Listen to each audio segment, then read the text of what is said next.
Mummy mummy. अरे क्या हुआ, क्यों ऐसे घोड़े पर सवार हो?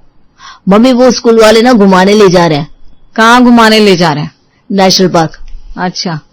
क्या अच्छा, मुझे पैसे दो ना, घूमने जाऊंगा मैं भी। नहीं बेटा, बहुत दूर है, तुम अभी छोटे हो। मम्मी मैं पूरा 12 साल का हो गया हूँ, छोटा नहीं हूँ। अच्छा चलो 19 का पहाड़ा सुनाओ। मम्मी नहीं जाने देना तो सीधा ही मना कर दो ना। सीधा सीधा तू मानता कहाँ है? ठीक है मम्मी सुन लिया, मैं जा रहा हूँ रोहन के साथ खेलने। मिस्टी को भी ले जा। नहीं मम्मी वो चीटिंग करती है, मैं उसे नहीं ले जाऊंगा। अरे तेरी छोटी बहन है, ले जाना इसे भी। ठीक है चल। मुझे नहीं आना। अरे अब क्या हुआ? पहले तो कह रही थी भैया के साथ बाहर खेलने जाऊंगी, अब क्या हुआ? मम्मी सबके पास महंगे महंगे खिलौने हैं, मुझे भी चाहिए तो ही मैं जाऊंगी। अरे खिलौने से क्या फर्क पड़ता है, तू उनको बोल तुझे भी खिला लेंगे। नहीं दादी मुझे मेरे खिलौने चाहिए। ठीक है, जब तेरे पापा ऑफिस से आए ना तो बोल देना। हाँ बोल दूंगी, लेकिन आज खिलौने लेकर ही मानूंगी। शाम को जब अमित घर वापस आता है तो मिस्टी उसकी गोद में चढ़ जाती है। पापा आप आ गए? नहीं बेटा, तू तो हवा में। पापा सुनो ना। क्या हुआ बच्चा? पापा मुझे ना खिलौने चाहिए। ठीक है दिला देंगे। सच्ची पापा? मुझे बेटा। पापा मुझे भी नया बैग दिलवा दीजिए ना। ठीक है दिलवा दूंगा। अरे कोई जरूरत नहीं किसी को कुछ दिलवाने की, अभी कितना खर्चा हुआ है, राशन लिया, सिलेंडर लिया और बीमे की किस्त भी भरी है। अरे तो बच्चों को खिलौने नहीं दिलवाएंगे क्या? खिलौने दिलवा दोगे तो ये पढ़ाई नहीं करेंगे, अभी कुछ नहीं मिलेगा, गर्मी की छुट्टियां आने दो फिर देखते हैं। ठीक है बेटा, अब तो मम्मी ने ना कह दिया है तो मम्मी की बात तो माननी पड़ेगी। मम्मी हमेशा ऐसे ही करती है, पापा को भड़का देती है, उन्हें अच्छा ही नहीं लगता हमारा खेलना। ऐसा नहीं है बेटा, जाओ तुम लोग बाहर जाकर खेलो। बिट्टू और मिष्टी बाहर खेलने चले जाते हैं। अमित अपना बैग रखकर बैठ जाता है। क्या हुआ?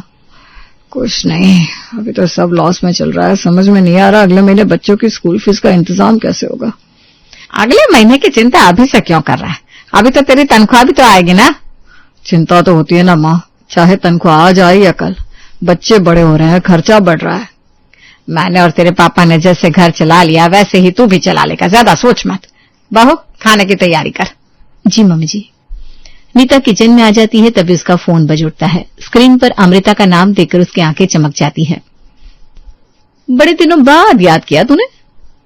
हाँ याद तो सिर्फ मैं ही करती हूँ, तू तो कभी करती नहीं। अच्छा जब ताने मत मार, क्या बात है? ला तुझे याद भी नहीं? यार पहले क्यों बना रही है, बता ना क्या बात है। मेरा बर्थडे कल। ओए मैं कैसे भूल गई? भूल ही जाएगी, मैं तो याद ही नहीं हूँ, तुझे तो मेरा बर्थडे कैसे याद होगा? अरे नहीं यार ऐसी बात नहीं है, अब घर परिवार में इतनी बिजी हूं कि क्या ही बताऊं। चल ठीक है, लेकिन तुझे आना है। यार मैं नहीं आ पाऊंगी। क्यों? अरे वो इनके यहाँ दूर की मौसी के बेटे का मुंडन है, कल उसमें जाना है। अच्छा ठीक है, फिर कभी मिलने का प्लान जरूर बना लेना। हाँ जरूर। नीता फोन रख देती है, तभी अमित उससे पूछता है। बड़ी देर बात हो रही थी, कौन था? अरे एक ही तो सहेली है, कल उसका बर्थडे है। तो क्या बुला रही थी? अच्छी बात है, चली जाना। नहीं नहीं क्यों? अब उसके बर्थडे में खाली हाथ तो जाऊंगी नहीं, कुछ न कुछ तो अच्छा लेना पड़ेगा। 1000-2000 से कम का क्या ही है आजकल। बात तो सही है, इसीलिए नहीं जाऊंगी। तुम जब से आई हो बस एडजस्ट ही कर रही हो, चली जाओ ना, मैं दे देता हूं तुम्हें 1000-2000। नहीं अमित मुझे नहीं जाना। अब तुम बहस मत करो। अच्छा नहीं कर रहा, चलो अब जल्दी से खाना दे दो। देती हूँ, पहले बच्चों को तो बाहर से बुला लो। अच्छा ठीक है। अमित बच्चों को बुला लेता है और बाहर से आती ही मिष्टी का मुंह बना हुआ था। क्या हो गया मिष्टी, तुम्हारा चेहरा गुलगुले की तरफ पिचका हुआ क्यों है? अरे पापा इसको ना बंटी के बहन की गुड़िया पसंद आ गई, तो ये लेकर घर आने लगी, तो बंटी ने इसे डांट दिया। अच्छा, और तुम अपनी बहन को डांट पड़ता देखकर खड़े रहे? नहीं पापा, मैंने भी बंटी की बहन को डांट दिया, मैंने कहा ये सब लेके बाहर क्यों खेलती है, घर में खेला कर। बिट्टू की बात सुनकर अमित को हंसी आ जाती है और नीता कहती है, बस आपके लाड़ प्यार में ही बच्चे लड़ाई झगड़ा करना सीख रहा है। अरे अब अपनी बहन के लिए नहीं लड़ेगा तो किसके लिए लड़ेगा। वेरी गुड बेटा, चलो अब खाना खा लो, बहुत बातें हो गई। नीता सभी को खाना परोसती है और सब्जी देखकर बिट्टू रूठ जाता है। क्या मम्मी जब देखो तो आलू आलू आलू खा कर तो बन गया बालू। मम्मी कभी कभी कुछ और भी बना दिया करो ना, लोगों के घर में राजमा छोले पनीर बनता है और हमारे यहाँ सिर्फ आलू। बिट्टू की आवाज से लग रहा था जैसे न जाने कब से नीता उसे आलू ही परोस रही थी। खैर, नीता ने सभी माओ का ब्रह्मास्त्र चलाया और बिट्टू से कहा, कोई बात नहीं बेटा, आज खा लो, कल पक्का बना दूंगी कुछ और। हाँ, आपका कल तो कभी आता ही नहीं मम्मी। कल आ जाएगा बेटा, कल मैं ऑफिस से आते वक्त पनीर ले आऊंगा, फिर पनीर की सब्जी बन जाएगी। पक्का ना पापा? हाँ पक्का। अगले दिन बच्चे स्कूल चले जाते हैं, अमित ऑफिस। नीता घर में काम कर रही थी, तभी नीता की सास ने उसे आवाज दी, बहू। हाँ मम्मी जी। बहू, मैं क्या बोल रही थी, जो हम लोगों ने शर्मा जी के यहाँ पापड़ खाए थे ना, अमित को फोन करके वो पापड़ मंगवा ले, बड़े स्वाद पापड़ थे। मम्मी जी, इसमें मंगाना क्या है, वैसे पापड़ तो मैं घर में ही बना दूंगी। अरे नहीं बहू, ऐसे पापड़ घर में थोड़ी ना बन पाएंगे। मम्मी जी, बाजार में फालतू खर्चा करना ही क्यों है, मैं बना दूंगी। ठीक है, अगर बना पाए तो बना ले। नीता पापड़ बनाने की तैयारी में लग जाती है और दोपहर तक बच्चे स्कूल से लौट आते हैं। मम्मी आज क्या बनाया है? बेटा, आज गोभी की सब्जी बना दी। शाम को तो पनीर बनेगा ना, मैं तो अभी खाऊंगा। अरे लेकिन अभी तो खाना खा ले, शाम को बन जाएगा पनीर। नहीं, मैं नहीं खा रहा, अब मैं शाम को ही खाऊंगा। शाम को ये बना देना, नहीं तो उधम मचा देगा वो। हाँ हाँ, बना दूंगी। शाम को अमित घर आता है और उसे खाली हाथ देखकर नीता कहती है, कहाँ है? क्या? पनीर। ओह, मैं तो भूल गया। अब तुम्हारा लाडला पनीर पर पंचायत कर देगा। अरे तो कोई बात नहीं, एक काम करते हैं, आज शाम को बाहर खाने चलते हैं। हाँ पापा चलो, वैसे भी बहुत दिन हो गया। ठीक है, रेडी हो जाओ सब। अरे नहीं, कोई बाहर नहीं जाएगा, मैं यहीं बना दूंगी। सुनिए, आप अभी जाकर पनीर लेकर आइए। अरे पर एक दिन तो जा सकते ना बाहर खाने। अरे क्या जा सकते हैं, अभी 800,000 का खर्चा बैठेगा। पनीर और नान तो मैं घर पर ही बना दूंगी। मम्मी को पता नहीं क्या प्रॉब्लम है, ना कुछ खाने देती है ना लेने देती है। बेटा, बाहर अच्छी तरह से नहीं बनाते ना, इसलिए मैं घर में सब अच्छे से बनाकर खिला दूंगी। आप खड़े क्या है, जाइए ना, पनीर लेकर आइए। ठीक है बाबा, जाता हूँ। अमित बाजार जाता है और पनीर लाकर देता है, तब जाकर बिट्टू खाना खाता है। चलो अब तुम दोनों सो जाओ, सुबह स्कूल भी जाना है ना। मम्मी कल संडे, स्कूल नहीं जाना। अरे हाँ, मैं तो भूल गई। चल मिस्टी, टीवी पर कार्टून देखते हैं। अरे तुम लोगों ने 1 घंटा टीवी देखी ना अभी, अब जाकर सो जाओ या पढ़ाई करो। लेकिन मम्मी अगर एक्स्ट्रा 1-2 घंटे टीवी देख ली तो क्या परेशानी है? बेटो, तू भी ना जिद करने लग गया है। ज्यादा टीवी देखने से बिजली का बिल ज्यादा आएगा। तो क्या हो गया मम्मी, पापा कमा तो रहे हैं पैसे। तो बेटा सारे पैसे खर्च थोड़ी ना कर देंगे। अभी तुम लोग जाकर सो जाओ, कल हम सब मेला घूमने चलेंगे। अरे वाह, फिर तो मैं बहुत सारी चीजें खरीदूंगी। हाँ, खरीद लेना। बिट्टू और मिस्टी अपने कमरे में चले जाते हैं। अनीता अमित से कहती है, क्यों आपने इनसे मेले का कह दिया, फालतू का खर्चा हो जाएगा। अरे अब अपने बच्चों के लिए इतना तो कर ही सकता हूँ। किसी चीज की कमी है क्या, सब तो है उनके पास। अभी पिछले हफ्ते भी मेला लेकर गई थी ना इनकी मौसी ने। कोई बात नहीं, कल कुछ ज्यादा नहीं खरीदेंगे। हाँ, और जैसे आपकी ये शरीफ बच्चे मान भी जाएंगे। बच्चों को मेला ले जाना मतलब गुड़ को मक्खी के पास घुमाना। अरे कोई बात नहीं माँ, इतना तो चलता है। अगले दिन सभी मेला जाते हैं और शाम तक घर लौट कर आते हैं। मम्मी ऐसा लगता है जैसे हम तो आपकी गोद लिए बच्चे हैं। अब भाई आप ही तो कहते हो मुझे मंदिर के बाहर से उठा कर लाया। आप लोगों ने मुझे कहाँ से उठाया था? कचरे के डब्बे से। क्या ये सच है पापा मम्मी? अरे क्या बोले जा रहे हो, ऐसा कुछ नहीं है। तो फिर मम्मी ऐसा क्यों करती है, जब देखो तुम मना कर देती हो। आप पैसे कमाते हो ना तो आप तो मना नहीं करते। बेटा मैं सिर्फ कमा कर लाता हूँ, तुम्हारी मम्मी ही है जो घर चलाती है, चलने दो ना उनके हिसाब से। नहीं पापा आप घर चलाओ, मम्मी को चलाना नहीं आता। अच्छा, अभी तक मैं ही चला रही हूँ इसलिए सब मैनेज हो रहा है, वरना इतनी सैलरी में मूंगफली भी ना आए। अरे अब ऐसा तो मत कहो। तुम लोग जाके अब सो जाओ, सुबह स्कूल भी तो है। हाँ जा रहा है। चल मिस्टी, मम्मी की तो दुश्मनी है हमसे। हाँ भाई आप जल्दी से बड़े हो जाओ और नौकरी करो, फिर मुझे वो डॉल दिला देना। देखो बच्चे कैसे बात कर रहे हैं, तुमने पैसे खर्च भी नहीं करने दिए। ये तो बच्चे हैं, कल को लाखों की गाड़ी मांगेंगे तो क्या लाकर खड़ी कर दोगे? नहीं इतना तो नहीं कर पाऊंगा। तो फिर उन्हें समझने दो, बड़े होंगे तो समझ जाएंगे। ठीक है, ये लो बाकी के बचे पैसे। नीता पैसे लेती है और किचन में जाकर चावल के डब्बे में डाल देती है। अगले दिन नीता की ननद घर आती है। भाभी, अरे आप कब आई? मैं बस अभी आई। बच्चे स्कूल गए हैं क्या? हाँ वो तो स्कूल चले गए। आप फोन करके आती तो रोक लेती उन्हें। अरे नहीं कोई बात नहीं, मैं तो ये लाई थी बच्चों के लिए इटली की चॉकलेट। इतनी महंगी चॉकलेट लाने की क्या जरूरत थी? अरे भाभी रखिए ना, उन्हें अच्छी लगेगी। आप बैठिए, मैं चाय पानी बनाकर लाती हूँ। चलिए मैं भी किचन में चलती हूँ आपके साथ। अरे नहीं, आप बैठिए। अरे भाभी चलती हूँ ना, अब मुझे भी पता है कि आपकी किचन ज्यादा बड़ी नहीं है, लेकिन फिर भी। देखो, इसी घर से गई है, लेकिन बात ऐसी है जैसे लंदन से आई हो। माँ तुम्हारी आदत नहीं बदल सकती कभी। मैं तो सबकी नस नस से वाकिफ हूँ। इसीलिए भाभी मैं कम ही घर आती हूँ।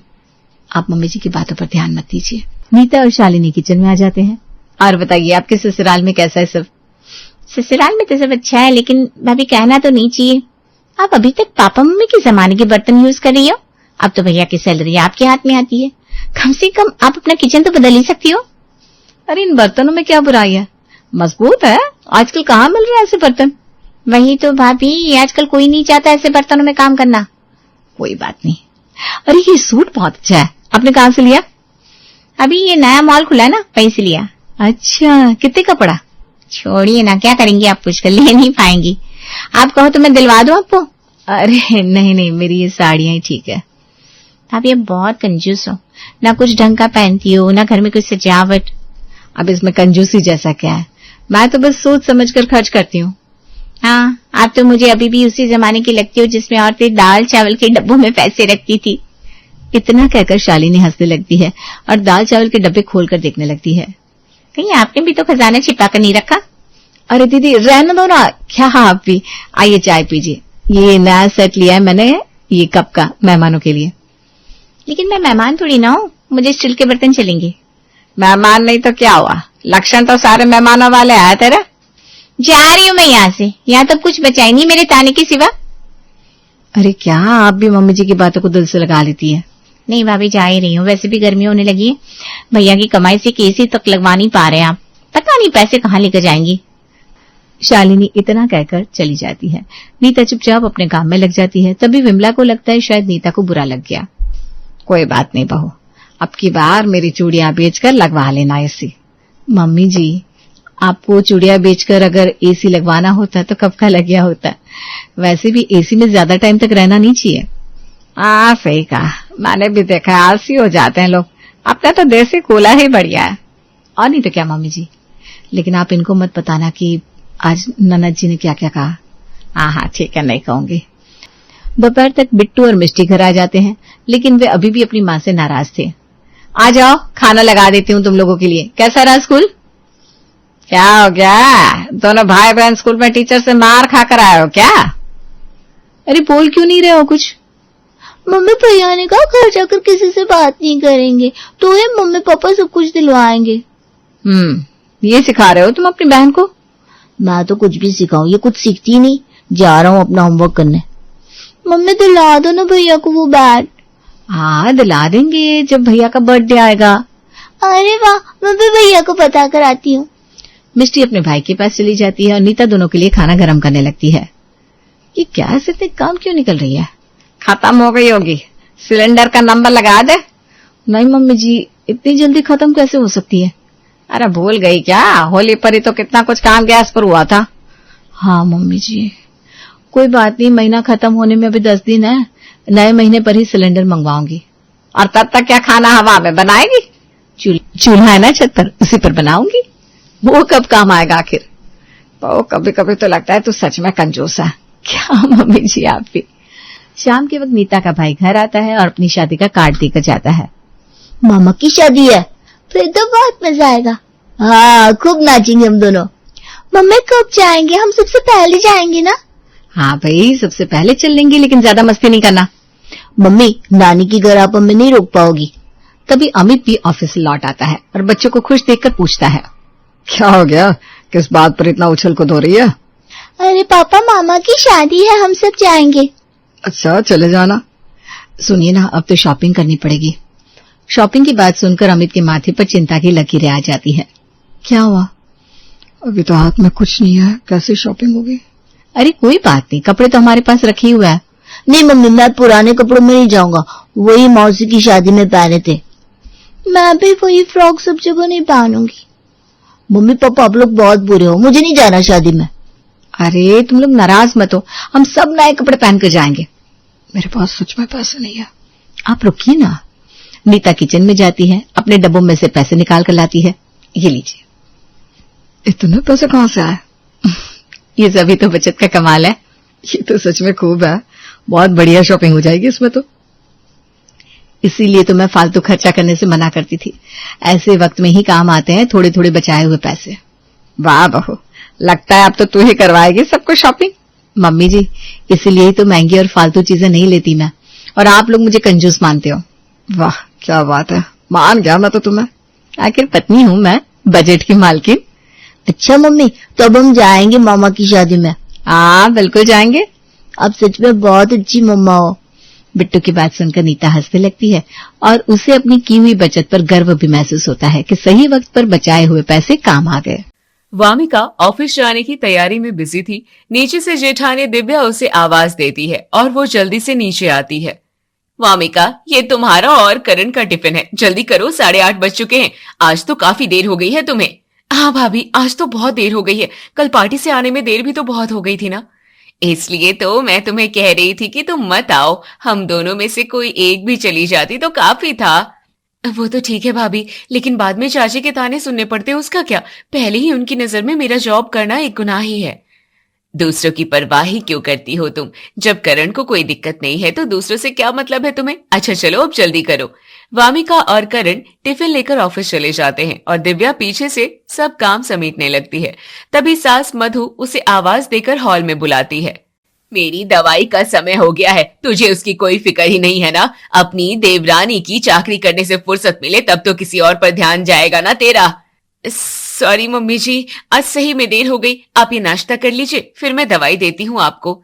कितनी बार तुझे समझाया है कि जेठानी है, जेठानी बनकर रह, लेकिन नहीं, तुझे तो बस गुलामी करनी है। वो नौकरी करती है तो क्या तनख्वाह तेरे हाथ में लाकर देती है? तुझे कब अकल आएगी बहू? छोड़िए ना मम्मी जी, वामिका मेरी बहन जैसी है, उसका थोड़ा काम कर दिया तो क्या हो गया। अच्छा, मैं अभी गर्मा गर्म उपमा लेकर आती हूँ आपके लिए। दिव्या मधु को दवाई देकर रोमू और रिया को प्ले स्कूल के लिए उठाने चली जाती है। रोमू उसका 6 साल का बेटा था और 5 साल की रिया वामिका की बेटी थी। दोनों को वो एक जैसा प्यार करती थी। कमरे में, रियू उठो बेटा, चलो शाबाश, उठ जाओ, स्कूल जाना है ना? आज स्कूल नहीं जाना बड़ी मम्मी, मुझे नींद आ रही है, मैं थक गई हूँ। अच्छा, थक गई है, ड्रामेबाज कहेगी। ओहो, आज तो स्कूल में प्रोग्राम है ना, सब बच्चों को गिफ्ट भी मिलने वाला है। ठीक है, तुम मत जाओ स्कूल। मुझे जाना है स्कूल बड़ी मम्मी, आप मुझे जल्दी से ले निकल दो। दिव्या हंसती है और प्यारी सी रिया को ब्रश देकर रोमू को उठाने चली जाती है। दोनों बच्चों को स्कूल बस तक छोड़कर वो सब्जी लाने चली जाती है। घर आकर, छोड़ आई बच्चों को, अब जरा मेरे कपड़े लाकर दे दे, मुझे नहाने जाना है, पूजा की तैयारी करके रख देना। आप नहाकर आइए, मैं पूजा की तैयारी कर देती हूँ। अब इसके बाद खाना बनाएगी, फिर बच्चे आ जाएंगे, उन्हें देखेगी। शाम को सीमा के बहू बेटा खाने पर आएंगे, वो भी तैयारी करेगी। अकेले क्या क्या करेगी बहू? मेरी मां तो वामिका को बोल नौकरी छोड़ने का, वैसे भी मुझे बहुओं का नौकरी करना बिल्कुल भी पसंद नहीं है। कोई बात नहीं मम्मी जी, मेरा भी तो समय गुजर जाता है अच्छे से, खाली रहो तो 10 ख्याल आते हैं दिमाग में। अच्छा मम्मी जी, इनका फोन आया था, अगले हफ्ते आ रहे हैं वो। ये तो बड़ी खुशी की बात है बहू, इस बार सौरभ को जल्दी जाने नहीं दूंगी, कोमल के बेटे की शादी तक रोक कर रखूंगी उसे।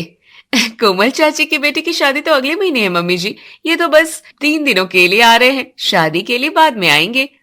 आ रहा है, यही बड़ी बात है, बाहर का खाना खा खा कर परेशान हो जाता होगा, अब की बार आएगा तो उसे चारों समय उसकी पसंद का खाना खिलाना, ये नहीं कि देवरानी की चाकरी में अपने पति को ही नजरअंदाज कर देना।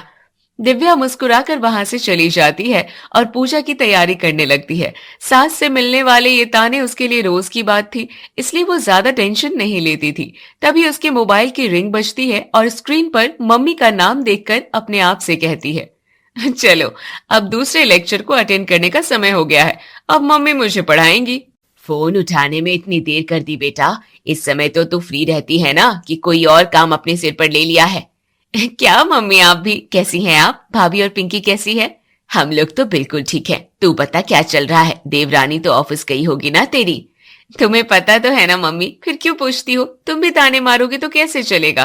ताने नहीं मार रही हूँ बेटा, मैं तो बस कह रही हूँ पिछले 8 महीने से वो जॉब कर रही है और तूने बस घर के कामों को खुद को झोंका हुआ है। माँ हूँ तेरी, मुझे अच्छा लगेगा क्या देखकर?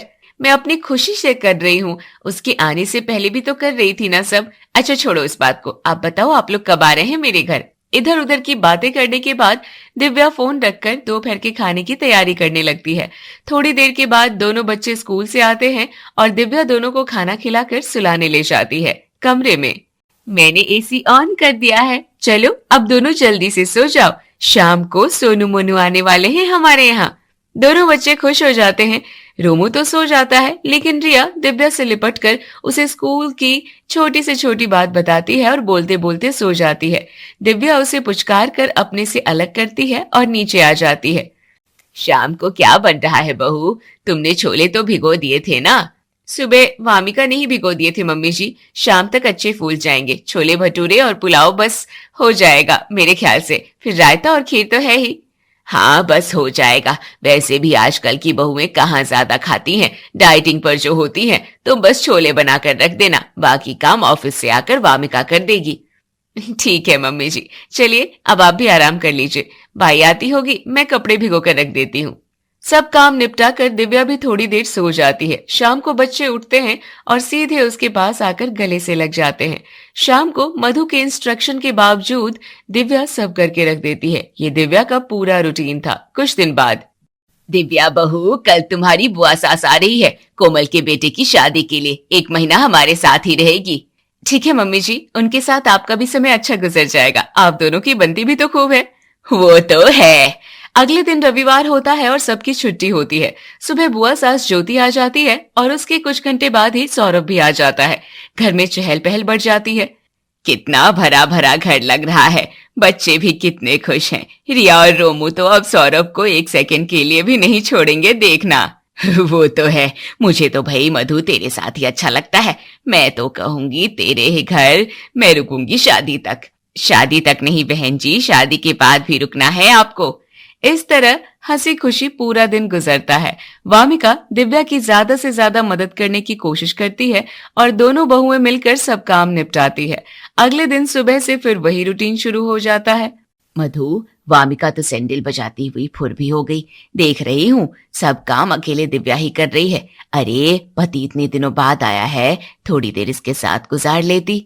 मैं तो समझा समझा कर हार गई बहन जी, मुझे तो वामिका का ऑफिस जाना ही पसंद नहीं है। रिश्तेदार कितनी बातें बनाते हैं पीछे से, आपको तो पता ही है। वैसे भी करण की अच्छी खासी नौकरी तो है ना, काम से बचने के बहाने हैं बस। तू कहे तो मैं समझा कर देखूं दिव्या भाव को। देख लो समझा कर बहन जी, वैसे तो उल्टे घड़े पर पानी है बस। मुझे तो नहीं लगता कि दिव्या कुछ समझेगी भी। उसकी अपनी मम्मी समझा कर हार गई तो हमारी क्या बिसात है। और अब तो बुआ इसे चैलेंज समझकर अपनी कमर कसकर तैयार हो जाती है।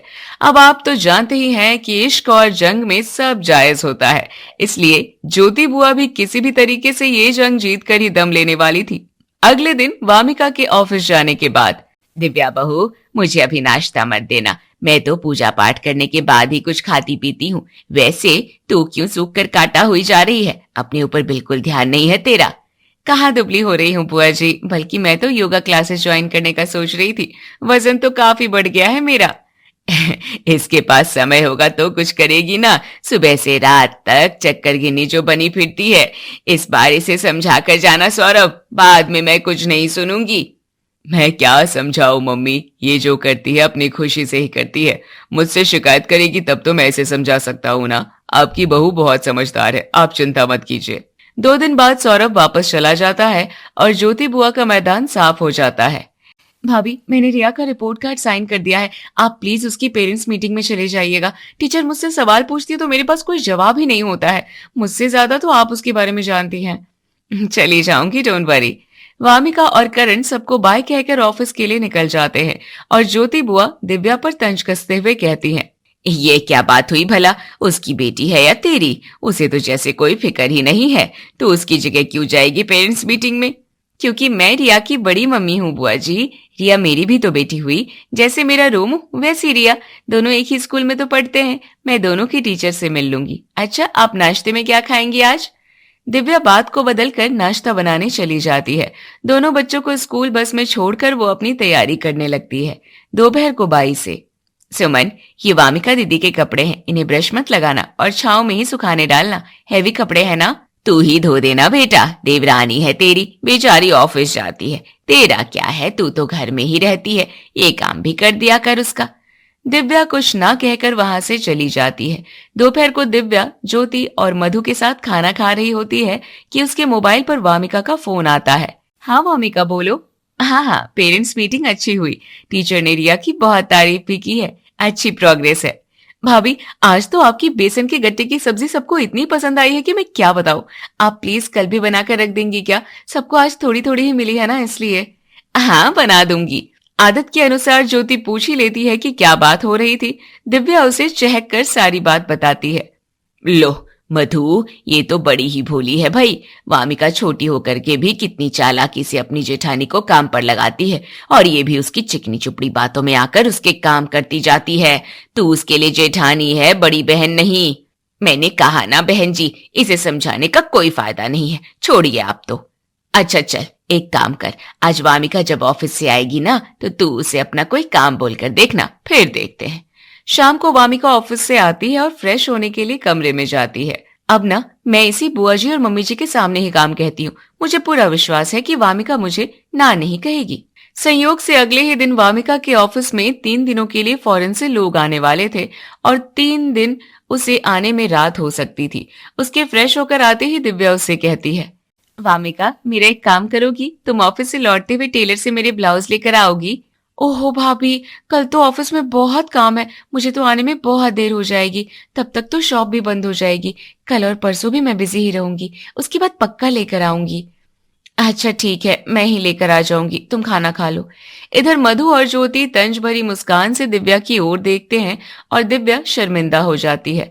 अगले दिन दिव्या गट्टे की सब्जी बनाकर वामिका को देती है और वो खुशी खुशी ऑफिस निकल जाती है।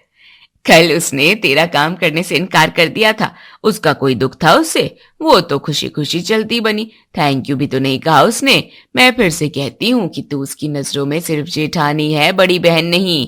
बुआ जी गलत भी नहीं कह रही हैं, वामिका ने ना मुझे कल के लिए सॉरी कहा और ना ही आज के लिए थैंक यू। दिव्या काम निपटाने लगती है। चाची सास के यहाँ शादी के कारण इन लोगों का रोज रोज उनके घर आना जाना शुरू हो जाता है।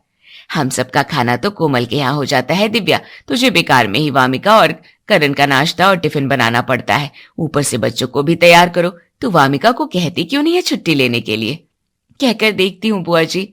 दिव्या शाम को वामिका से छुट्टी लेने के लिए कहती है तो वामिका सॉरी बोलते हुए कहती है, सॉरी भाभी, मैं चाहकर भी छुट्टी नहीं ले सकती हूँ, फिर शादी के लिए तो मुझे 2 दिन छुट्टी लेनी ही पड़ेगी ना, और आप तो मेरी मजबूरी समझती है ना। वामिका का जवाब सुनकर अब दिव्या का सुर बदल जाता है और वो नाराज होकर कहती है, ठीक है तू ऑफिस जा, मैं हूं ना यहाँ और वहां दोनों जगह पिसने के लिए। प्लीज ऐसा मत कहिए भाभी, आप तो समझती है ना। हाँ, सब समझने का ठेका मैंने ही तो लेकर रखा है ना। और सुनो, मुझे भी यहाँ सब निपटा कर चाची जी के यहाँ भी काम करना पड़ता है, तुम दोनों कल से नाश्ता और लंच खुद बनाना। वामिका पहली बार अपनी जेठानी का ये रूप देख रही थी, उसे देर हो रही थी इसलिए वो जल्दी से चली जाती है।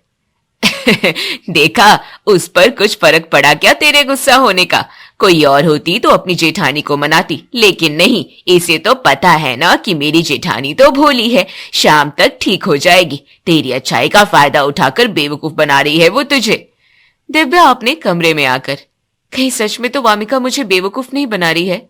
लेकिन नहीं, उसकी मजबूरी भी तो है ना। दिव्या इस ख्याल को झटक कर दूर तो कर देती है, लेकिन एक गांठ तो उसके मन में पड़ ही जाती है।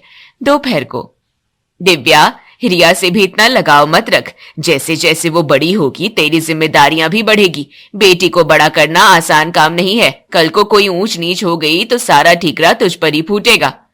अब से ही कह रही हैं बुआ जी। शादी निपटती है लेकिन बुआ वहीं रह जाती है। अब दिव्या धीरे धीरे सब बातों से अपना पल्ला झाड़ने लगती है। भाभी, आप किसी बात पर नाराज हैं क्या? आजकल आपका व्यवहार बहुत बदल गया है। बदल गया है क्योंकि अब मुझे समझ आ गई है, पहले की तरह बेवकूफ नहीं रही अब मैं। अच्छा, हम खुलकर भी तो बात कर सकते हैं ना भाभी, आजकल तो आप रिया को भी अपने से दूर रखने लगी हैं। हाँ, मैं अब उसका कोई काम नहीं करूंगी, तुम जॉब छोड़ो या उसके लिए कोई मेड रखो, मुझे भी अपने बच्चे को देखना पड़ता है। ठीक है भाभी, आपको तो पता है कि मैं चाहकर भी जॉब नहीं छोड़ सकती हूँ, लेकिन आप फिक्र मत कीजिए, मैं कल ही किसी मेड का इंतजाम करती हूँ। वामिका उदास होकर चली जाती है और दिव्या के अंदर कुछ चटक सा जाता है, लेकिन वो मन को कड़ा कर लेती है। अगले दिन सुबह जल्दी उठकर वामिका सबके लिए नाश्ता बनाती है और टिफिन भी तैयार करती है। जल्दीबाजी में उसका हाथ भी कट जाता है। भाभी, मैंने सबके लिए नाश्ता बना दिया और खाने की भी थोड़ी तैयारी कर दी है। अगले ही दिन से रिया के लिए भी मेड आने लगती है, लेकिन छोटी सी रिया को तो बस अपनी बड़ी मम्मी ही चाहिए होती है। रिया, ये आंटी है ना, फिर तुम्हें बड़ी मम्मी क्यों चाहिए? अब परेशान करना बंद करो और चुपचाप स्कूल के लिए तैयार हो जाओ। डांट खाकर रिया भरी आंखों से दिव्या की ओर देखते हुए चुपचाप मेड से तैयार होने लगती है। दोपहर को भी उसे दिव्या के हाथ से ही खाना खाना था और सोना भी उसी के पास था, लेकिन सुबह की डांट से घबराई रिया थोड़ा सा खाकर चुप सो जाती है। अगले दिन भी वामिका रोटी सेकते समय अपना हाथ जला लेती है, लेकिन अपना काम करके ही जाती है। मेड और ज्योति की डांट के डर से रिया भी बहुत गुमसुम सी हो जाती है और उम्मीद भरी आंखों से दिव्या को ताकती रहती है। इसकी आंखों का सामना करने की हिम्मत नहीं है मुझ में, अब मैं इसके सामने आऊंगी ही नहीं। अगले दिन, भाभी, मुझसे गलती हो गई, मैंने आपको शायद ग्रांटेड ले लिया था, लेकिन कसम से कहती हूँ कि मेरा इरादा गलत नहीं था। मैं आपको अपनी बड़ी बहन समझकर ही आपसे उम्मीद रख रही थी। मैंने जॉब छोड़ने का इरादा कर लिया है। दिव्या चुप ही रहती है। 3 दिन बाद स्कूल से आकर रिया की तबीयत अचानक बहुत बिगड़ जाती है और सब कुछ भूलकर दिव्या उसे डॉक्टर के पास लेकर जाती है। इसे किसी बात का डर लगा है, आप प्यार से पूछे, शायद बता दे। दिव्या जब रिया से पूछती है तो पता चलता है कि मेड रिया को गुस्से से मारती भी थी। जिस लड़की को दिव्या ने फूलों की तरह रखा था, उसके बारे में ऐसा सुनकर तो दिव्या का गुस्सा 7वें आसमान पर पहुंच जाता है और वो उसी समय धक्के मारकर मेड को बाहर निकाल देती है। रियू, बड़ी मम्मी है ना तुम्हारे पास, अब तुम्हें कोई हाथ भी नहीं लगा सकता है। दिव्या रिया को कसकर गले लगा लेती है और खूब प्यार करती है। बुआ जी कुछ कहने के लिए मुंह खोलती है कि दिव्या चंडी रूप धारण कर लेती है। आप एक शब्द भी नहीं कहेंगी बुआ जी, आपकी बातों में आकर मैंने बहुत बड़ी गलती कर दी। आप लोगों को वामिका की नौकरी से दिक्कत है ना, तो ये भी सुन लीजिए कि वो नौकरी शौक से नहीं कर रही है। दिव्या गुस्से से बोल रही थी और दोनों चुपचाप सुन रहे थे। करण की नौकरी छूट गई है और पिछले 8 महीने से वो एक दुकान में काम कर रहा है। कल उसे अच्छी जॉब जरूर मिलेगी, लेकिन अभी इस समय वामिका को मेरी जरूरत है और मैं उसे बड़ी बहन बनकर सपोर्ट करने के बजाय उसे परेशान होता देख रही हूँ। आज सही मायने में मैं बेवकूफ साबित हुई हूं कि अपनी फूल जैसी बच्ची रिया की मैंने ये हालत कर दी है। तभी वहां घबराई हुई वामिका आती है और सारी बातें सुन लेती है। मुझे माफ कर दो वामिका, लेकिन आज से तुम्हारी ये बड़ी बहन हर कदम पर तुम्हारे साथ रहेगी। बुआ जी, मम्मी जी, आप दोनों सुन लीजिए, मैं पहले वामिका की बड़ी बहन थी और हमेशा रहूंगी।